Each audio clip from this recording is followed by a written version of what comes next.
E, bem, vamos então para a segunda palestra da tarde, que tem como tema a patologia das construções. Ela será ministrada pela engenheira civil e doutora Geilma Lima Vieira. Geilma, quero convidar como mediador Gabriel Agrise, que é o presidente da ABENC aqui do Espírito Santo. Olá, seja bem-vinda.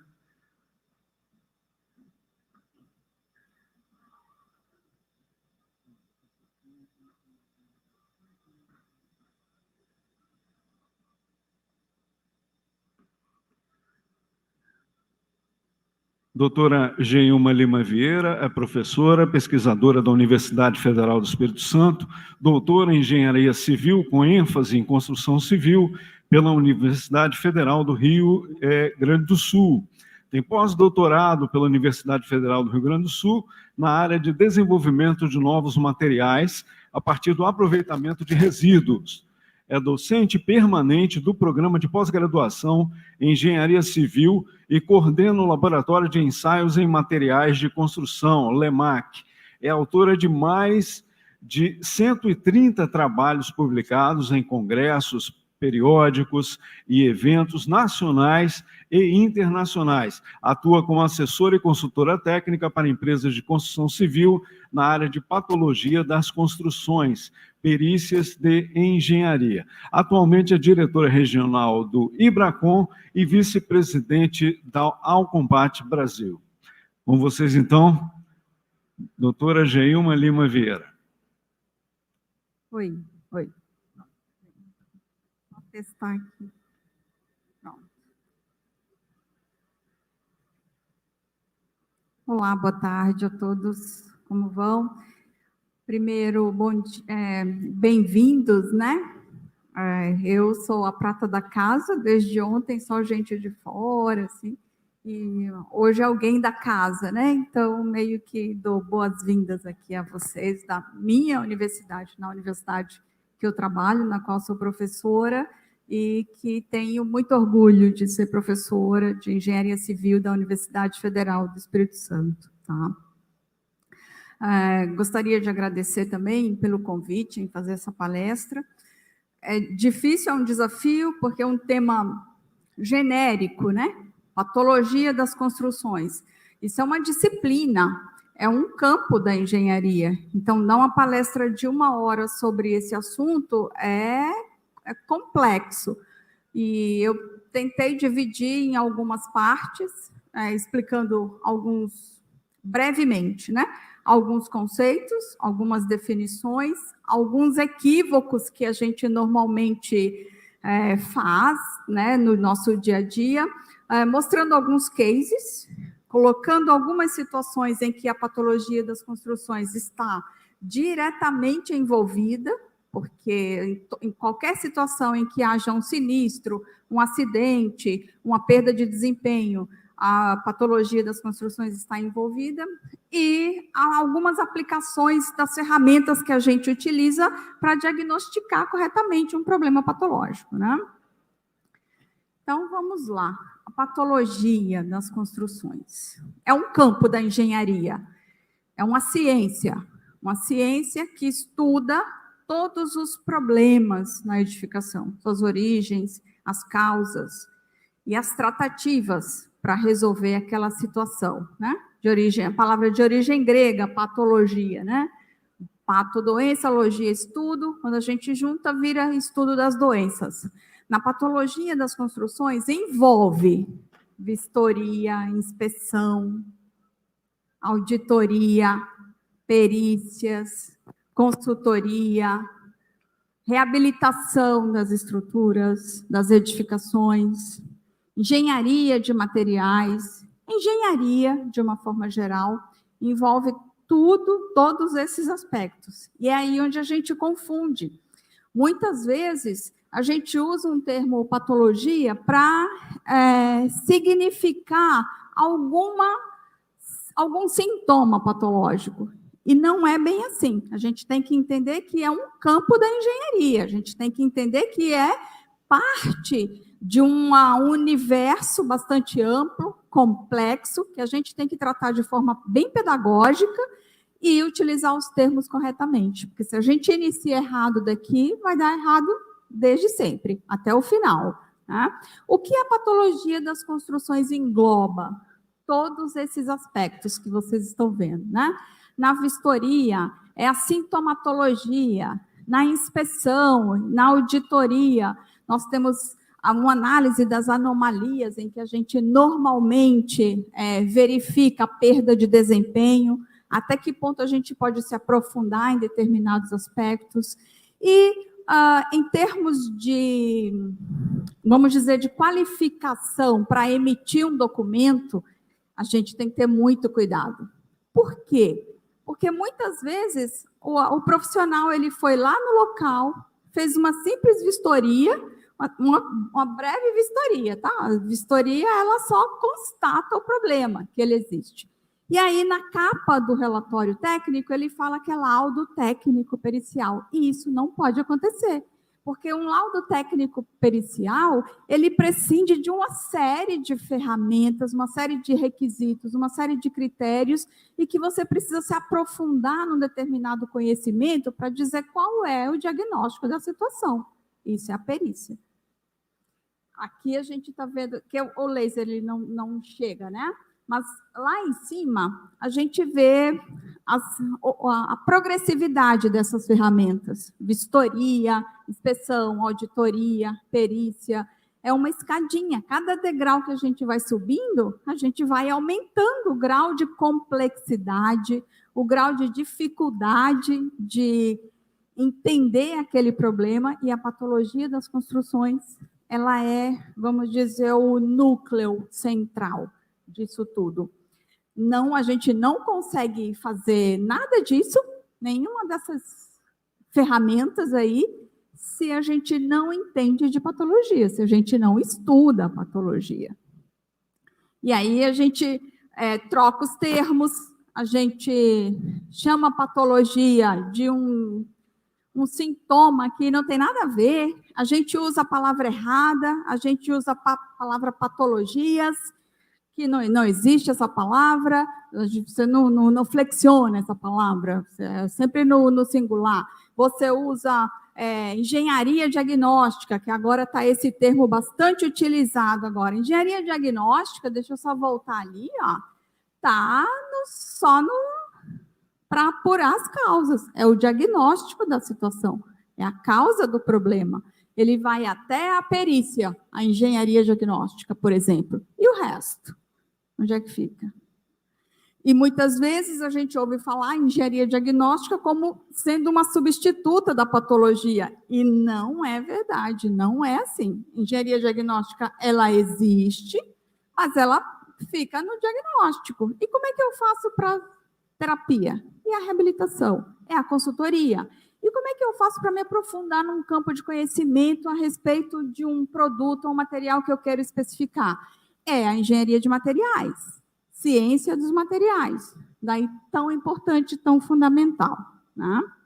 Então, é importante também a gente saber o que a gente está escrevendo, porque muitas vezes os processos judiciais eles ficam parados, eles ficam estagnados num determinado nível ali, porque os diagnósticos são imprecisos. Os diagnósticos, muitas vezes, dizem nem que sim, nem que não, muito pelo contrário, e não sabe se vai, nem se fica. Não... Por quê? Porque a pessoa não adquiriu aquele discernimento, aquele grau de aprofundamento naquele assunto para diagnosticar corretamente e dizer, olha, é isso, tem que fazer assim, assim, assim, agora, e já parte para a definição da conduta, que é a consultoria. E aí, na consultoria, você vai se utilizar de todas as ferramentas anteriores, né? Perícia, auditoria, inspeção, vistoria, para só, então, entrar na etapa de reabilitação da estrutura da edificação como um todo, tá? E é importante também a gente entender o que a gente está fazendo. Relatório é só para vistoria.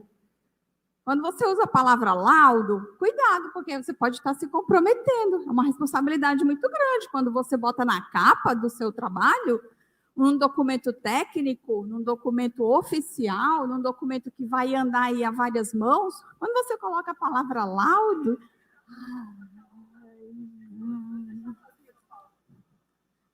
tudo bem, eu sou da casa, então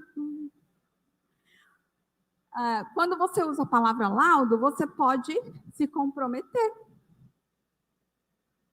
Então, quando você vai fazer uma vistoria, você elabora um relatório técnico de vistoria. A partir de inspeção, você pode utilizar laudo de inspeção, de auditoria, de perícia, e somente quando você estiver fazendo a consultoria, lá à direita de vocês, tem o que contém a consultoria. A consultoria se vale de todas essas ferramentas anteriores para dizer, agora você vai corrigir assim, agora você manda demolir, agora não precisa fazer nada porque está bom, etc.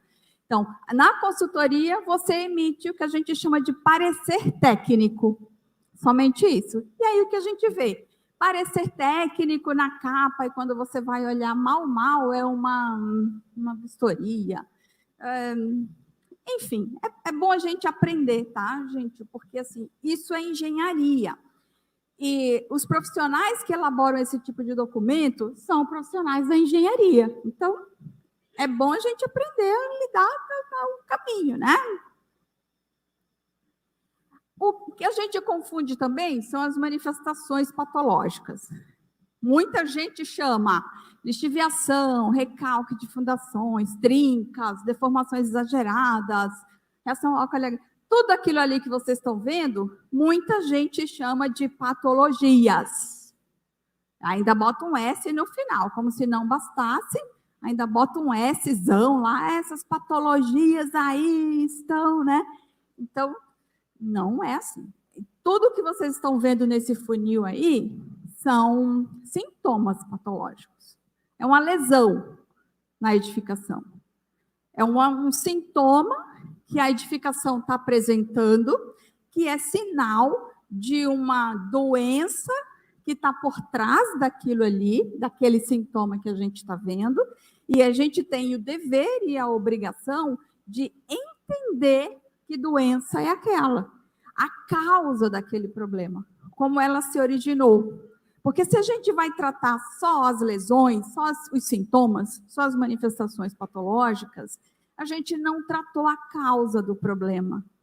A gente está só dando um remedinho para dor de cabeça quando a gente tem um outro problema maior. Tá? Então, é bom tomar cuidado. Não usar sintomas patológicos para tudo isso aí, a palavra patologia. Tá? Eu gasto um tempo falando isso porque é importante.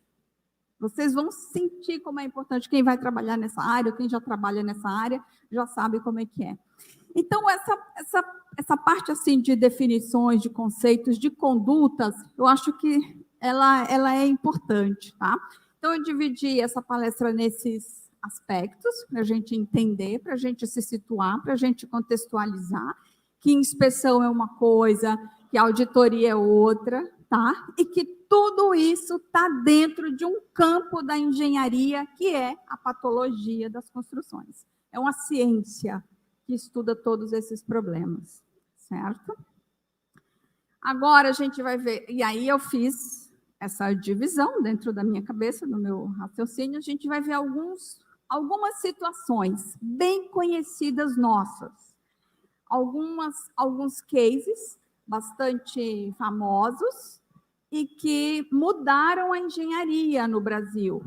Mudaram a engenharia, esses cases mudaram a mentalidade e também, infelizmente, a gente precisa falar, colocaram, no caso, toda a engenharia, tudo que vocês imaginarem, sob desconfiança da sociedade. Veja o caso do Palace 2, um grande mito, né? A grande lenda urbana do Palace 2. Tem ainda, hoje, nós estamos em 2023, o prédio caiu em 1998, Ainda hoje tem gente que fala que o Palace 2 caiu porque o concreto foi feito com areia da praia. E isso é uma mentira. Isso nunca aconteceu. Muito pelo contrário. O concreto do Palace 2 era de excelente qualidade. Um excelente controle de qualidade. O Palace 2 caiu por um erro de projeto. Era para ter 100 desenhos. 99, 100.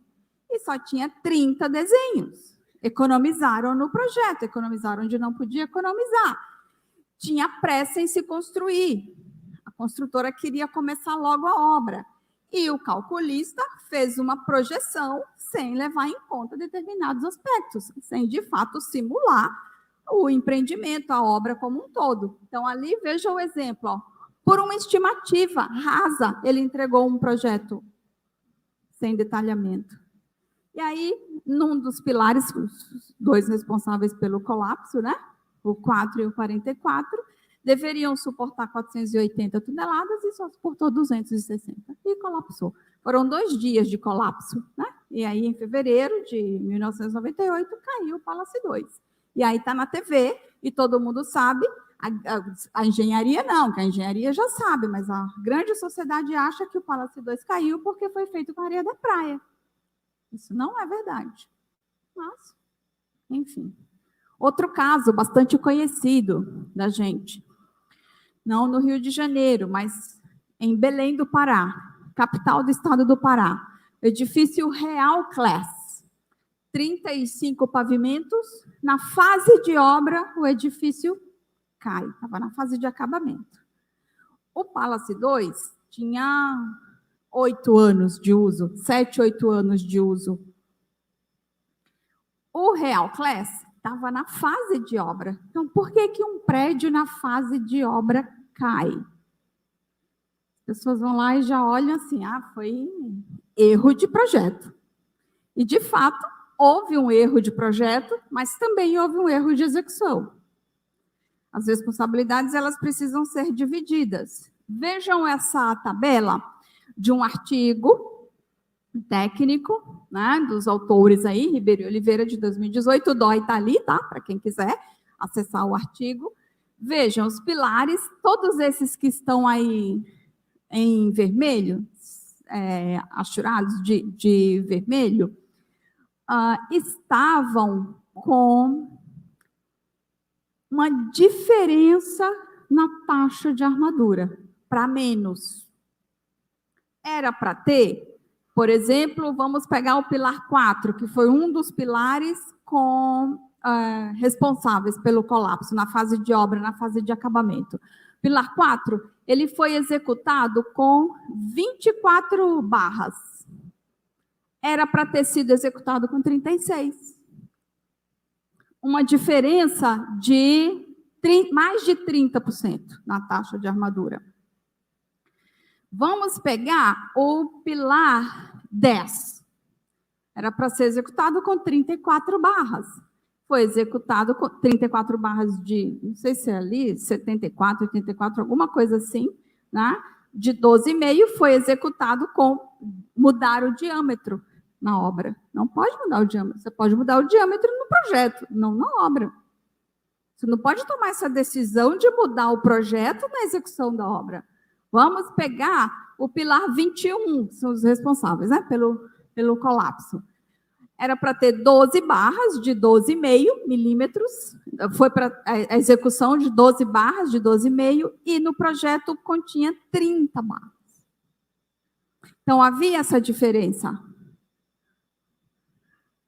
30 de 10, exatamente. Reduz tudo, reduz, né, a seção. Né? Porque um era 12,5, a outra era 10. Então, você não pode fazer essa comparação, você não pode fazer essa simulação na fase de obra, você tem que fazer aliado com o projeto. E aí vem uma chuva forte, balança o prédio todo, o projetista não havia considerado o contraventamento global da estrutura, e o prédio cai na fase de obra. Morreram 3 pessoas.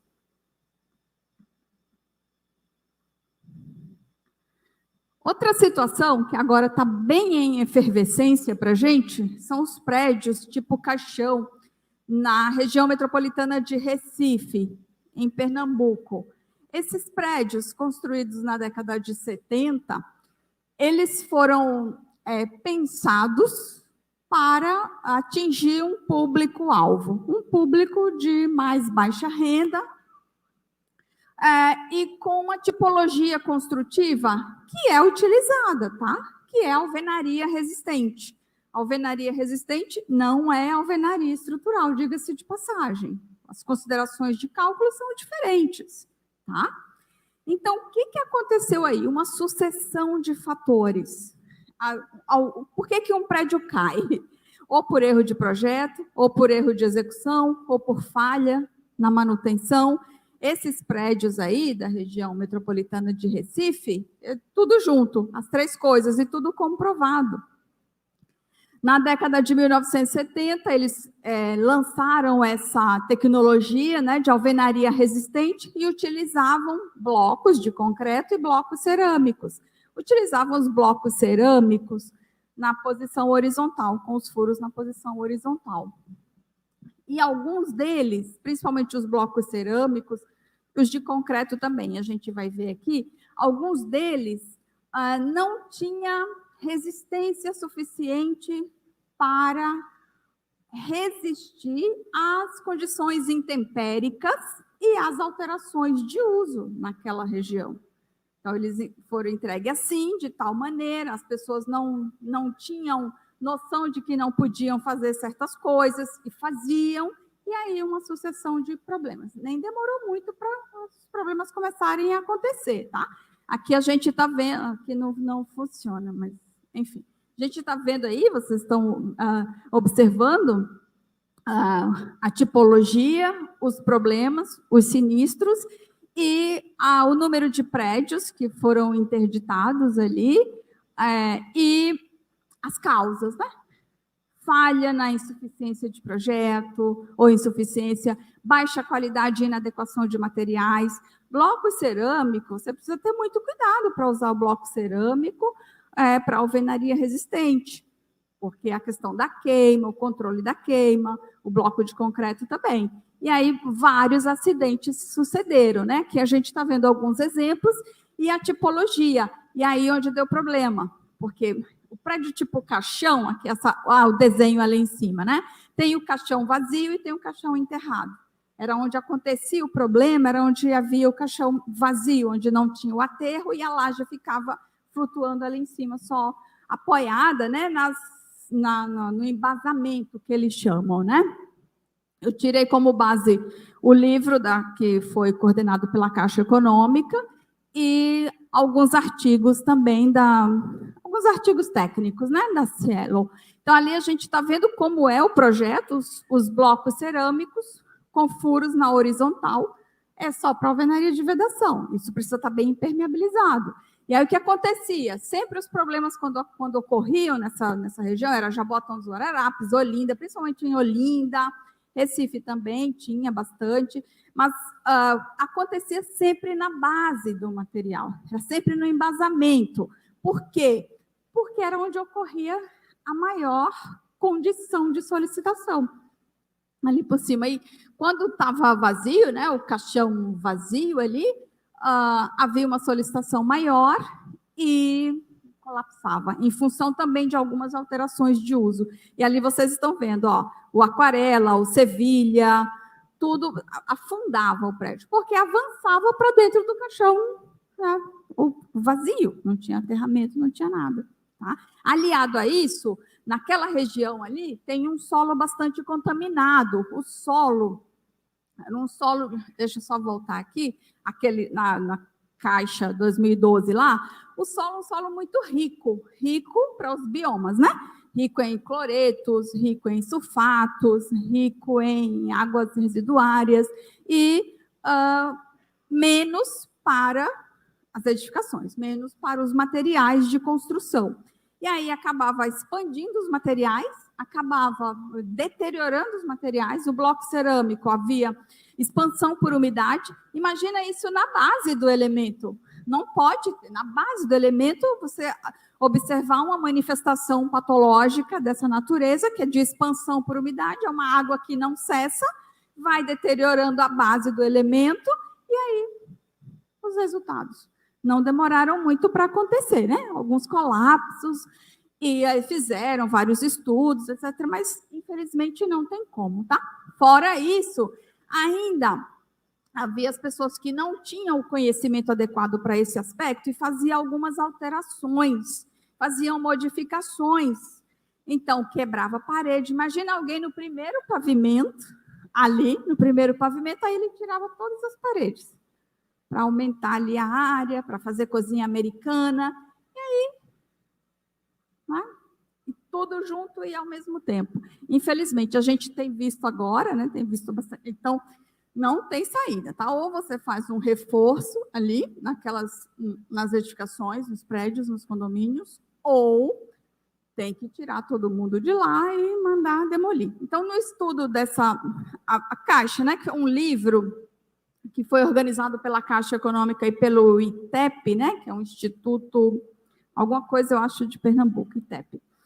E eles fizeram um levantamento, uma entrevista com os moradores, e muitos deles, mesmo sabendo que havia esse tipo de problema, não queriam sair de lá. Não iam sair de lá. Perguntar, você quer sair daqui? Não quero sair daqui, porque eu gosto daqui, eu vou ficar aqui. Então, tinha um apego, né? Um apego, além de um apego emocional, não sei, apesar do risco, né? Infelizmente aconteceu. Então, não dá para aceitar esse tipo de coisa, né? A gente está vendo problemas sinistros, que a patologia está envolvida diretamente, porque se você chega num diagnóstico desse aqui, ó, lá no gráfico, precisa ser um especialista em patologia. Precisa entender um pouco de ciência dos materiais, você precisa entender de uma sistemática de vistoria, você precisa inspecionar os elementos, você precisa entender das propriedades intrínsecas dos materiais, precisa saber ler projeto, precisa saber de um monte de coisa, precisa ser um especialista em patologia nas construções. Agora vem aquela grande questão, né? Tem gente aí que está se fazendo essa pergunta, como é que eu quero muito, eu gosto muito dessa área, mas como é que eu faço para ser um especialista em patologia? O que é ser um especialista em patologia? Parte do princípio que você vai saber diagnosticar, que você vai saber entender, direcionar para a causa do problema e a definição da conduta, que você vai descobrir qual é a causa do problema, você vai prescrever a solução mais adequada para aquele problema e que você não pode fazer isso assim, estalando o dedo, você vai ter que usar de ferramentas bastante tecnológicas para te ajudar, te auxiliar no diagnóstico. Tá? Vou apresentar aqui muito rapidamente alguns equipamentos que te auxiliam. Eu diria que assim, ó, você não pode sair por aí diagnosticando com base no eu acho. Você tem que estar respaldado com alguma outra coisa. E você tem as ferramentas de tecnologia da engenharia justamente para te auxiliar nesse aspecto. São os ensaios que a gente usa, os testes, os indicadores que a gente utiliza para te ajudar a formular um diagnóstico preciso, não um diagnóstico 100% de certeza, isso não existe, mas um diagnóstico preciso, né, para avaliar uma edificação, por exemplo. Então, tem alguns equipamentos que a gente utiliza. Eu trabalho aqui na UFES, né? Trabalho aqui no laboratório de materiais de construção. A gente tem grandes esses equipamentos que a gente desenvolve, pesquisa, que a gente auxilia algumas empresas, que a gente sai por aí fazendo alguns trabalhos. Eu vou mostrar ali no finalzinho alguns cases, alguns estudos de caso. Veja alguns equipamentos. A termografia por infravermelho é uma técnica bastante interessante, principalmente agora em fachadas. Quando a gente quer analisar fachadas, quando a gente quer avaliar como é que está o grau de deterioração, de dano nas fachadas, quando a gente quer analisar, por exemplo, infiltração, quando a gente quer entender o que está acontecendo com uma proteção mecânica, por exemplo. A gente tem essa ferramenta por infravermelho, porque o nosso olho, a gente não enxerga o infravermelho, né? A gente só enxerga aqui. Tem gente que nem enxerga, precisa usar óculos e tal. Então, imagina, o infravermelho ele vai te ajudar nesse aspecto. Fissuras que ainda nem apareceram para a gente, o termógrafo ele vai te ajudar. Outro teste que a gente utiliza é o ensaio com líquido penetrante. Muitas vezes a gente não sabe onde é que está fissurado algum material, algum equipamento. Isso é muito útil, por exemplo, em estruturas metálicas que estão rebitadas, que estão soldadas, que estão parafusadas de alguma forma, que você quer entender o que está acontecendo ali, se já está no limite, se já apresentou fissuração que a gente não está conseguindo enxergar ainda. A gente utiliza dessas técnicas aí para identificar. Tá? O ensaio de arrancamento, que é um ensaio de resistência de aderência.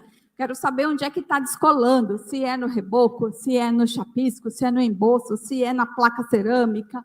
Esse ensaio aí a gente utiliza bastante em fachadas, em pisos, em tetos, muito utilizado na engenharia para direcionar para onde a gente deve ir em relação ao substrato, em relação ao material que está sendo utilizado, né, no revestimento.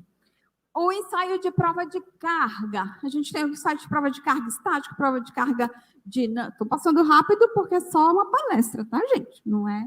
Eu teria que... Se fosse uma aula, a gente estava explicando aqui a técnica. O ensaio de prova de carga, a gente está vendo aí, né? A gente estima um percentual a mais, coloca uma carga ali. É interessante, eu mostrei aquela imagem ali dos caminhões em cima, né? Do vão da ponte.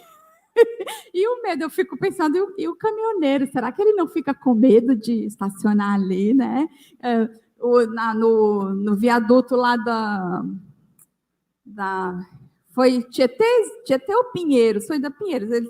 A concreteira botou uns 50 caminhões betoneiros. Eu falei, deve ter seguro, porque todos aqueles caminhões ali, né? Então, foi mais ou menos aí. Então, a gente estima, se cair, caiu. Se colapsou, colapsou. Pronto, e deu. Pelo menos não é com pessoas. O ensaio de propagação de onda ultrassônica, que a gente viu um trabalho ontem, né? Um pesquisador, o professor, apresentou aqui, muitíssimo bem, o ensaio de velocidade de propagação de onda ultrassônica, que mede a velocidade em que uma onda ultrassônica atravessa uma matéria, atravessa um corpo. E a partir dessa velocidade, a gente traduz em indicadores de qualidade. E a partir desses indicadores de qualidade, a gente consegue mensurar por estimativa matemática, com um grau de acurácia bom, utilizando as ferramentas estatísticas, determinadas propriedades do concreto. Por exemplo, módulo de elasticidade dinâmico, falhas internas, né? Bicheiras, umidade dos materiais, fissuração das estruturas de concreto. Quanto maior a velocidade de propagação de onda ultrassônica, melhor é a qualidade do concreto. Esse aí é um avanço do ensaio de ultrassom, que esse é o que a gente tem aqui, né? Esse é o que a gente usa, o Pundit Lab. E esse aqui é um Pundit Lab Plus, esse é o 200. O que ele faz? Além de todas as outras coisas que o outro faz, esse aí ainda diz qual é o diâmetro da barra, se aquela barra tem corrosão, o que está acontecendo com ela, ainda faz uma pacometria ali já direcionada e bastante utilizado também, mas é bem caro. Outro que a gente utiliza também é a inspeção com drone. Esse drone aí, a gente precisa ter as autorizações, não pode sair por aí pegando um drone, comprando ali, fazendo um drone numa inspeção de uma fachada, que isso aí é ilegal. Você tem que pedir autorização da ANAC para poder trabalhar com esse tipo. Mas, atualmente, é uma das técnicas mais utilizadas para telhados, para fachadas, Utiliza-se alguns acoplados, uma câmera termográfica, que você pode sair utilizando por aí, bastante utilizado também. O ensaio de dureza superficial do concreto, que é comumente chamado de esclerometria, porque é a medida que a gente faz por meio do esclerômetro, mas o nome do ensaio é a dureza, a gente está medindo a dureza superficial do concreto, não é a resistência do concreto, se traduz indiretamente na resistência do concreto. A gente está medindo a dureza daquela peça, e não é de toda aquela peça, é de um pedaço da peça, não é a resistência toda do concreto. E tem gente que acha que porque está usando o esclerômetro, é que eu não gosto do ensaio, tá? É que, assim, a gente precisa deixar claro que ele possui limitações, assim como todos os outros testes, todos os outros ensaios também possuem suas limitações. E aí a gente está fazendo, o ideal é você usar associado a uma outra técnica. Por exemplo, as 3 juntas. A dureza superficial, pela medida do esclerômetro, a velocidade de propagação de onda ultrassônica e a extração de testemunho. E aí você correlaciona as 3. E aí dá uma excelente avaliação da estrutura. Outro que a gente utiliza é o ensaio de pacometria. Esse ensaio de pacometria, ele vai dizer o que tem ali dentro daquela peça. Quantas barras tem ali, quais as barras que existem, qual o diâmetro dela, quantidade dessas barras, o espaçamento entre elas, a que distância ela está do concreto, aqui, a camada de cobrimento do concreto que a gente consegue descobrir. E a gente tem vários tipos, né? A gente tem o portátil, a gente tem os profissionais que já te dão um relatório completo de tudo. É um ensaio bem interessante. Primeiro, quando você quer fazer a extração de testemunho, você pode utilizar esse aí para ver onde não tem a barra, separa aquele local e faz a extração. Ou quando você não tem informação nenhuma daquela estrutura, você vai lá e faz uma pacometria, você já tem um croquis daquela estrutura. Aí você já sabe qual é o diâmetro daquela barra e aí você consegue estimar, fazer um as-built, vamos dizer assim, daquela estrutura por meio dessa técnica aí de pacometria. A extração de testemunho, que todos vocês conhecem, né? Porque aqui a gente tem engenheiros, arquitetos, enfim, pessoas que trabalham na engenharia, pessoas que gostam de engenharia, faz a extração de testemunho, vai lá no local, faz a pacometria, vê onde não tem barra, separa o local, faz a extração, leva para o laboratório, espera pelo menos 72 horas, ou ao ar, ou saturado, e depois de 72 horas, faz o ensaio de ruptura, a compressão axial. E depois considera os coeficientes, tá? Então, se você vai comparar essa extração aí com o controle tecnológico do concreto que fez, não é uma boa comparação. São duas coisas diferentes. Uma coisa é o controle tecnológico, outra coisa é a extração de testemunho da estrutura quando está ali na vida real. Alguns ensaios para avaliar a durabilidade. A gente tem o ensaio de potencial de corrosão, que mede a probabilidade daquela barra de aço que ela tem de desenvolver corrosão das armaduras. Qualquer tipo de corrosão, seja por íons cloreto, seja por carbonatação, seja por fragilização do hidrogênio, seja por... Enfim, é o potencial de corrosão. A gente utiliza os mapas equipotenciais, é uma norma americana, a STM, no Brasil não tem norma brasileira para medir esse potencial de corrosão, e aí a gente mede a probabilidade daquela barra de desenvolver corrosão. Lá no IPT 2021, a gente tem o ensaio de resistividade elétrica do concreto. É a capacidade que o material concreto, não é a estrutura, o material concreto tem de proteger a barra de aço. No potencial de corrosão, a gente tem potencial na barra de aço.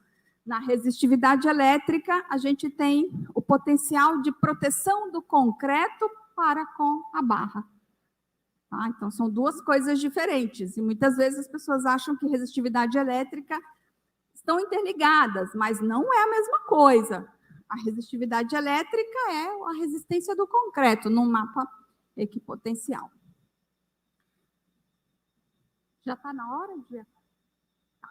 Então, vou correr aqui, a gente está vendo alguns ensaios, alguns indicadores colorimétricos que a gente utiliza para identificar quanto que tem de contaminação, seja por carbonatação, o rosinha, seja por íons cloreto, a gente usa indicadores colorimétricos, né? Fenolftaleína, nitrato de prata, para identificar o que está contaminando aquela estrutura. O medímetro lá em cima, a gente mede a umidade interna dos materiais, e aqui o pH superficial, né, o potencial hidrogeniônico da superfície do concreto. O ensaio de permeabilidade pelo tubo de Karsten, que é conhecido como método do cachimbo. A gente coloca numa superfície, veda aquele local onde ele vai ser colado, coloca uma água ali e vai medindo de tempos em tempos. A gente vai descobrindo qual é a taxa de absorção de água daquela superfície daquele material. E com isso a gente tira indicadores, a gente tira até propriedades de absorção e de permeabilidade daquele material. O boroscópio, que a gente usa, né? A endoscopia da edificação. Joga uma sonda ali e pela câmera a gente consegue identificar o que está acontecendo ali. Muito útil, por exemplo, em tubulações de ar-condicionado. Os medidores de fissura, que a gente coloca ali, cola naquelas fissuras e vai monitorando ao longo do tempo o que está acontecendo. Se ela está se abrindo ali, é sinal de que está acontecendo alguma coisa, sinal de que a estrutura ainda não se acomodou, que a edificação está ativa, está avançando ali, está dinâmico o processo.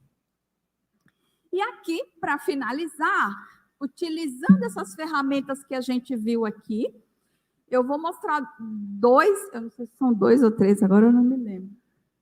Vou mostrar alguns exemplos de cases que a gente trabalha, que a gente faz, utilizando essas ferramentas e chegando no diagnóstico, tá? Um exemplo aqui, na nossa... Em 2019, a subestação aqui do prédio daqui da UFES, ela pegou fogo. Um raio atingiu um transformador e jogou uma corrente assim, gigante de um raio, por exemplo, intensidade de um raio. E aí a subestação pegou fogo, ali onde vocês estão vendo. E aí, em 2019, isso. E aí fomos lá. Nesse mesmo período, eu estava ministrando essa disciplina aí, de 2019. E tem gente aqui que sabe do que eu estou falando. Tem gente que é autor desses trabalhos aqui, ó, né? E aí nós fomos lá, agora vamos aproveitar e a gente vai aplicar essas ferramentas que vocês estão vendo aí.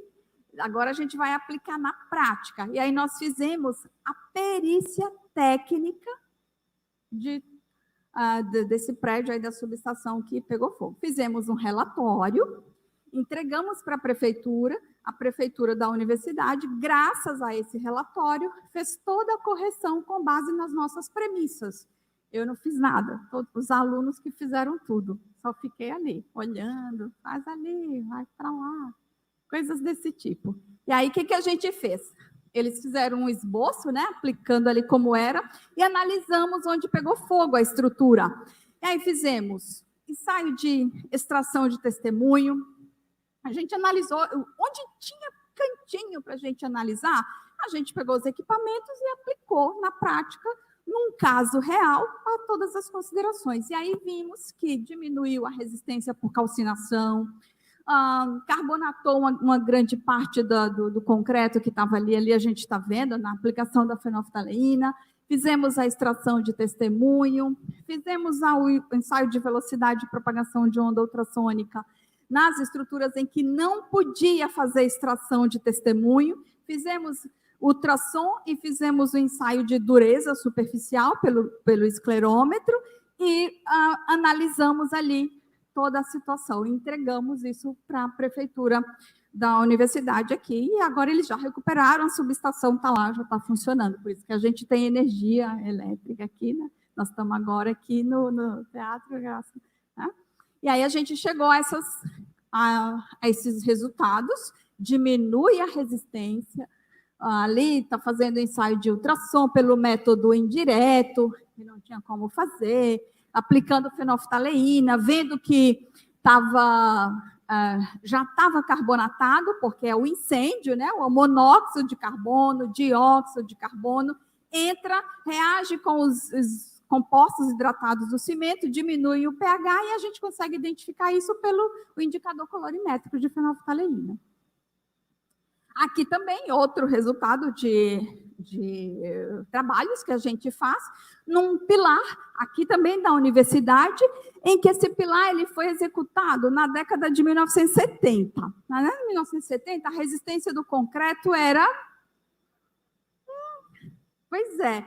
E pelo ensaio de dureza superficial, deu muito alta a resistência superficial, a estimativa da resistência superficial. Fizemos ali, ó, a norma recomenda desde 2015, a norma recomenda 16 pontos, pelo menos 16 pontos.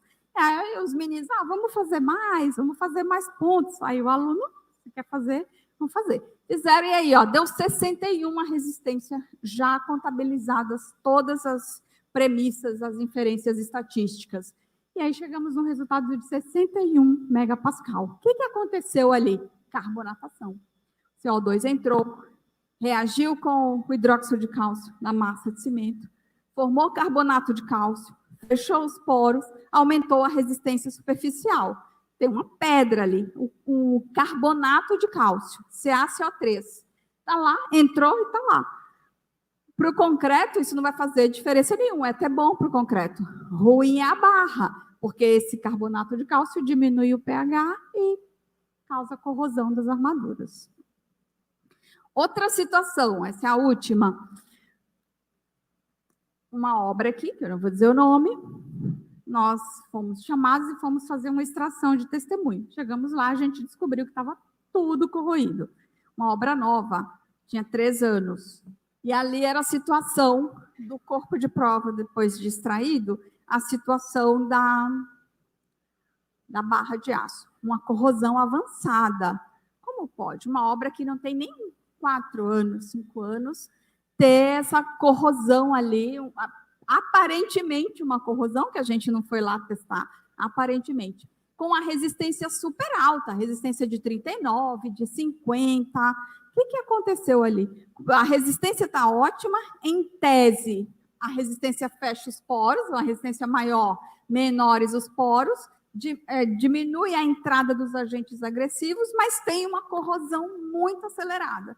O que aconteceu ali? Muito provavelmente, na hora de fazer o concreto, já entrou o agente contaminante, porque não pode, com 3, 4 anos, numa resistência tão alta, ter corrosão desse tipo. E aí a gente foi lá e descobriu que era corrosão mesmo por agentes, né, agressivos que causam corrosão.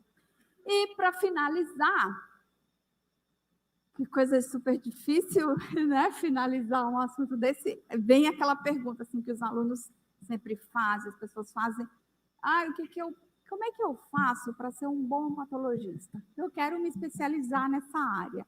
Eu quero trabalhar somente com patologia, eu quero entender dos mecanismos de degradação, eu quero saber como diagnosticar corretamente uma estrutura, uma edificação.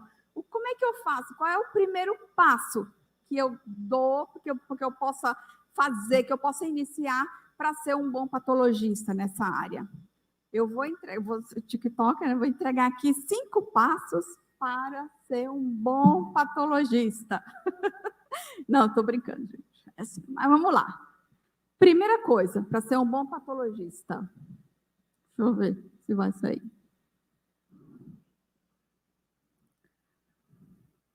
Estudar. Ou você estuda, ou você estuda. Então, estuda e não para nunca de estudar. Você estuda em movimento retilíneo uniforme. Né?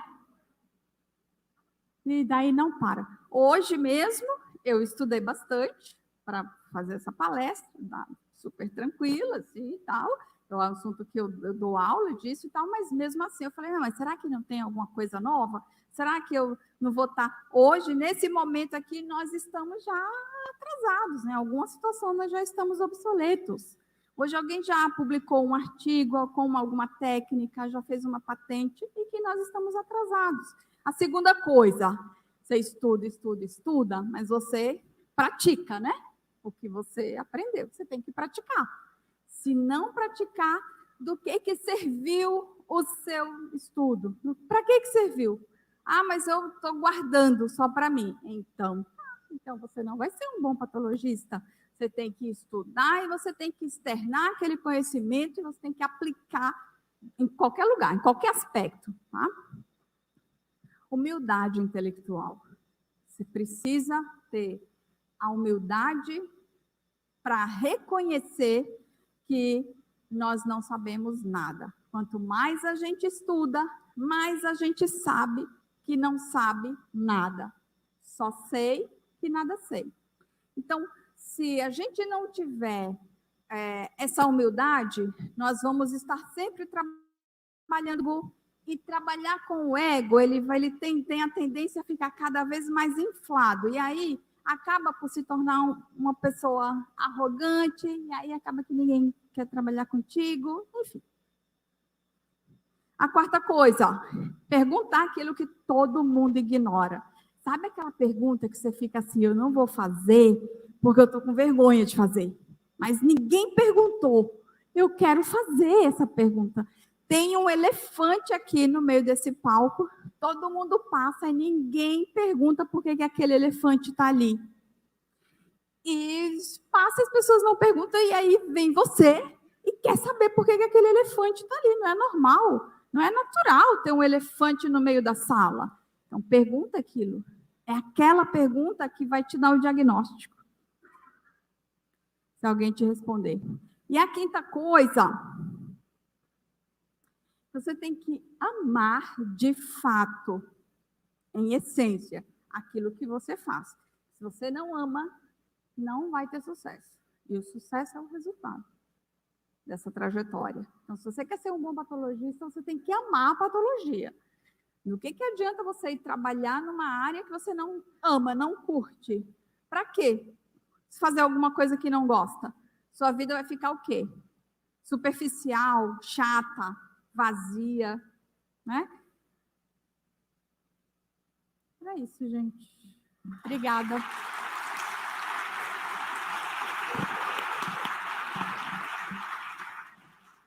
Eu treinei para fazer, mas... Capaz. Obrigada, professora Geilma, pela brilhante palestra, uma exposição muito importante sobre as manifestações patológicas que acometem as nossas estruturas. Eu vou abrir para perguntas e eu vou pedir para os perguntantes, né, para quem for fazer as perguntas, para ser breves. Vamos nos ater a fazer somente a pergunta, que aí a gente consegue antecipar e evitar o atraso do horário. Então, perguntas aqui da plateia? Quem tem perguntas? Para a professora Geilma. Aqui na frente, uma, por favor.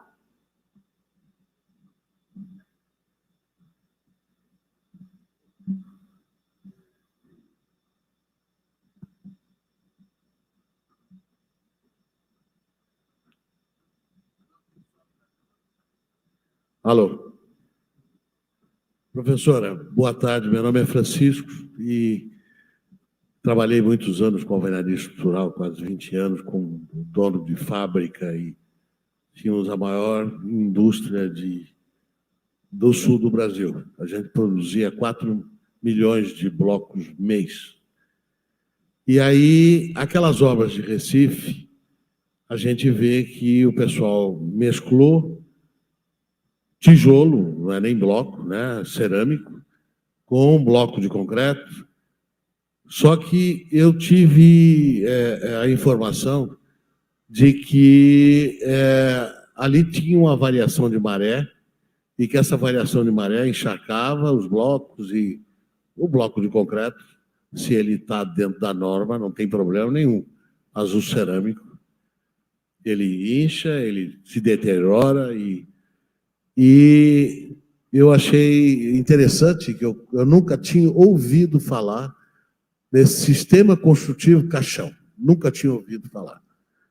A gente trabalhou, eu calculo em alvenaria estrutural, fiz obras de 30 pavimentos em alvenaria estrutural, sem pilar, sem vigas, sem nada.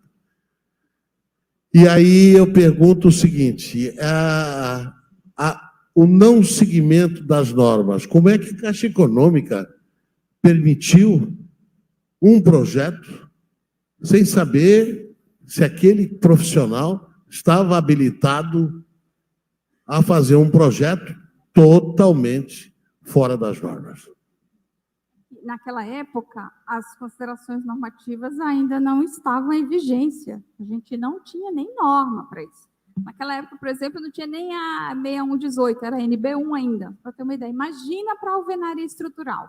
Fazia-se com determinados modelos que eles copiaram da França, da Europa, e só que quando chegou aqui no Brasil, esse modelo sofreu adaptações, vamos dizer assim, né? Por exemplo, eles não faziam execução de vergas e contravergas, chapisco era para colocar, não colocava, aí absorvia mais água ainda, com a ausência do chapisco. No embasamento, né, na base, no elemento de fundação, não impermeabilizava, tudo para economizar, e aí, infelizmente. Rafael, por gentileza, pode fazer a sua pergunta? Seja breve, por gentileza. Parabéns pela exposição, professora Geilma. Eu gostaria de saber, eu sou professor de construção civil, né, no Paraná, não? Como você vê o crescimento do nicho nessa especialização, você, a professora Edna, dos nossos futuros graduandos em engenharia civil? Eu vejo... Ai, meu Deus do céu. Eu tenho que ser bem honesta. Eu vejo com uma certa preocupação, porque... faz tempo que eu não vejo os meus alunos, eu falo por mim, né, pela minha experiência na sala de aula, faz tempo que eu não vejo os meus alunos lendo um livro, pegando um livro físico para ler, e uma apatia dos alunos em relação, mas assim, por coisas práticas, por coisas instantâneas, eles têm aquele interesse, mas para parar, sentar e ler um livro, parece que acabou isso, sabe? E isso me deixa preocupada.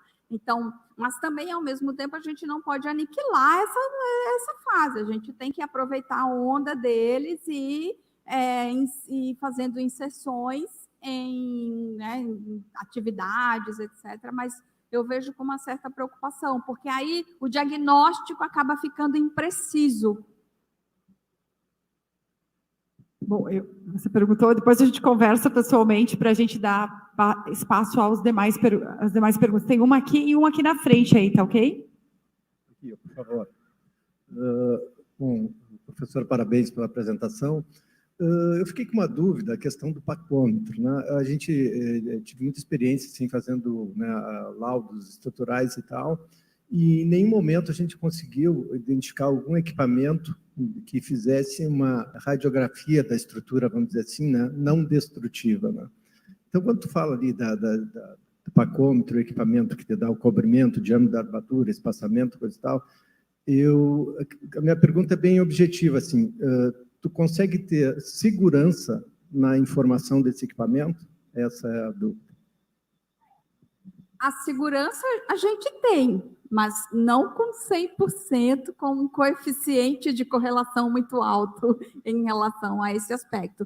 Mas uma boa correlação a gente consegue sim. Só que tem alguns equipamentos que eles não são bons, eles dão tilt ali na hora de PVC com a barra de aço, então você tem que calibrar bem ali para não dar esse tipo de problema. Mas tem uma boa acurácia, sim. Nós temos esse equipamento aqui, a gente usa, tinha dois, um quebrou, né, o que dava o relatório, e o que a gente fazia? Pegava uma estrutura que a gente tinha o projeto e fazia a pacometria, e ele dava igualzinho ali.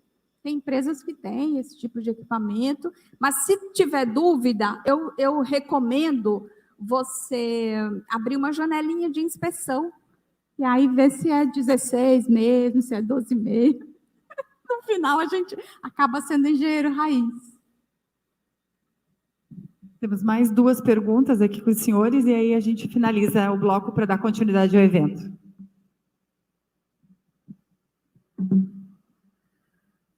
Boa tarde, professora. Boa tarde a todos. Parabéns pela palestra e parabéns pela coragem em afirmar que patologias das construções não é tão simples assim, né? Há um grupo que se autodefine, aqui no Brasil a gente sabe, de novos patologistas. Eu acho isso até uma ofensa daqueles que já vêm estudando há anos, né? E a minha pergunta é em relação à inspeção de fachada com drone, né? O que você acha da inspeção por drone com câmera termográfica hoje? Né? Será que é tão tão eficiente ainda? Ou necessita-se de mais estudos com esse tipo de inspeção? É eficiente, mas ela sozinha não se basta.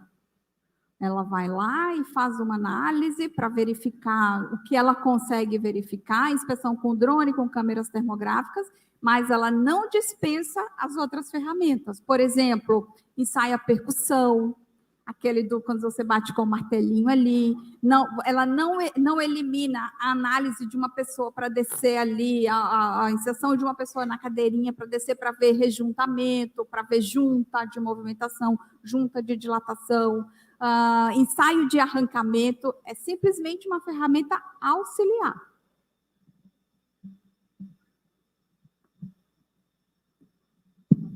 Opa, Gelma. Geilma. Geilma. Pronto, agora eu nunca esqueço. Sou Isaac Sérgio, estou aqui com minha comitiva de Pernambuco, Recife. Tenho Cadê 2 pontos. O bolo de rolo lá, da coisa de frio. Tem um na mala. Tenho 2 perguntas. A primeira é que eu estou trabalhando em Recife com minha equipe e tudo mais, sobre o uso de inteligência artificial aplicada à inspeção. Um exemplo que a gente usou a termografia. A gente tem a foto termográfica, a gente compara com inteligência artificial, faz outros ensaios de arrancamento e a gente consegue um pouco prever tudo mais, previsão de patologias. O outro caso que a gente comentando aqui é a respeito do prédio caixão, porque o que poderia evitar, e foi o seu primeiro slide, foi vistoria.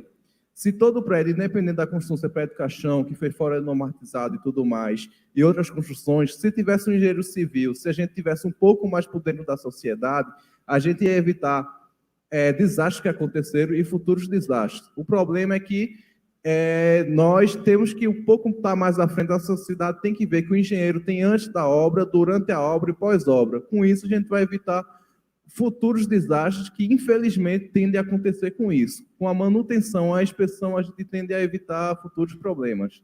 Obrigado. Nada. Bom, você não fez pergunta, você, né?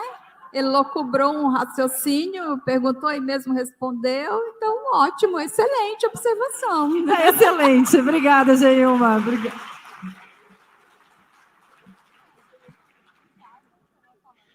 Agradecemos, doutora Geilma Lima Vieira, por sua palestra, gratidão por abrir nossos horizontes e estimular nosso pensamento crítico com sua palestra. Agradecemos também a mediação um pouco improvisada aqui, doutora Edna Poçan, que foi, inclusive, palestrante ontem, todos aqui devem estar lembrando, evidentemente.